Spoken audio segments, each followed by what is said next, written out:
नमस्कार। आज हम एक ऐसी पहेली पर गौर कर रहे हैं जिसने सच कहूं तो दशकों से कल्पनाओं को जैसे उड़ान दी है।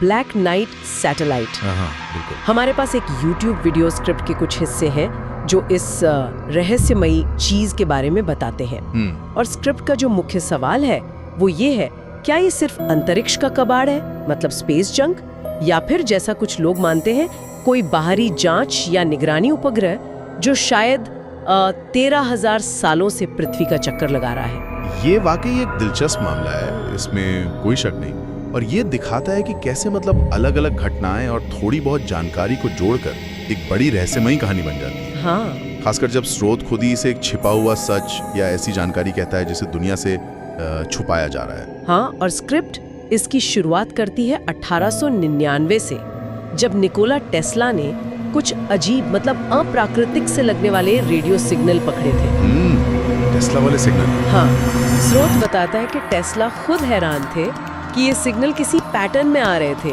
जो प्राकृतिक नहीं लगते थे। फिर कहानी सीधे 60 के दशक में कूद जाती है। ये दिलचस्प है कि स्रोत कैसे इन दो अलग अलग समय की घटनाओं को जोड़ता है ना? टेस्ला के टाइम की रेडियो तकनीक तो बहुत शुरुआती थी। हाँ, बिल्कुल। और सिग्नलों का स्रोत क्या था, इसे लेकर तो बहुत अनिश्चितता थी उस जमाने। स्क्रिप्ट इसी अनिश्चितता का फायदा उठाती है ताकि बाद की घटनाओं के लिए एक रहस्यमयी नींव रखी जा सके। बिल्कुल सही कहा। स्क्रिप्ट फिर बात करती है 1960s की, जब कथित तौर पर पृथ्वी की ध्रुवीय कक्षा में एक अज्ञात काला ऑब्जेक्ट देखा गया था। हाँ, वो पोलर ऑर्बिट वाली बात। स्रोत में कुछ शौकिया खगोलविदों और यहाँ तक कि कुछ शुरुआती अंतरिक्ष यात्रियों के हवाले से भी दावे किए गए हैं कि उन्होंने इसे देखा। फिर नासा ने बाद में इसे समझाया। हाँ, नासा ने कहा कि ये अंतरिक्ष मलबे का एक टुकड़ा है, शायद डिस्कवरर प्रोग्राम का एक थर्मल कंबल। थर्मल कंबल? अच्छा। हाँ, और यहीं पर कहानी दो हिस्सों में बढ़ जाती है, जैसा कि स्रोत दिखाता भी है। एक तरफ है ऑफिशियल स्पष्टीकरण, थर्मल कंबल या स्पेस जंक। दूसरी तरफ, जैसा स्रोत बताता है, वो षड्यंत्र सिद्धांतकार हैं जिन्हें नासा के स्पष्टीकरण पर यकीन नहीं हुआ। बिल्कुल। वो कहते हैं कि भाई ऑब्जेक्ट का आकार, उसका रंग, उसकी कक्षा, वो उस समय के ज्ञात उपग्रहों या मलबे से मेल नहीं खाती थी। स्क्रिप्ट में कुछ कथित तस्वीरों और रोके गए सिग्नलों का भी जिक्र है। हालांकि स्रोत ये भी मानता है कि इनकी प्रामाणिकता पर हमेशा सवाल रहे हैं। हाँ, वो प्रामाणिकता वाला पेज तो है ही। पर स्रोत इन्हें सबूत के तौर पर पेश करता है कि कोई चीज या शायद कोई हम पर नजर रख रहा है, और इसे प्राचीन मिथकों से भी जोड़ने की कोशिश करता है। हालांकि ये विस्तार से नहीं बताता कि कौन से मिथक। ये कहानी गढ़ने का एक क्लासिक तरीका है, आप देखें तो। अस्पष्ट सबूत, पुरानी किंवदंतियों का जिक्र कर देना और आधिकारिक स्पष्टीकरण पर शक पैदा करना। सही बात है। स्रोत इन सबको मिला के एक ऐसा रहस्य बनाता है जो सिर्फ अंतरिक्ष कबाड़ की कहानी से कहीं ज्यादा आकर्षक लगे।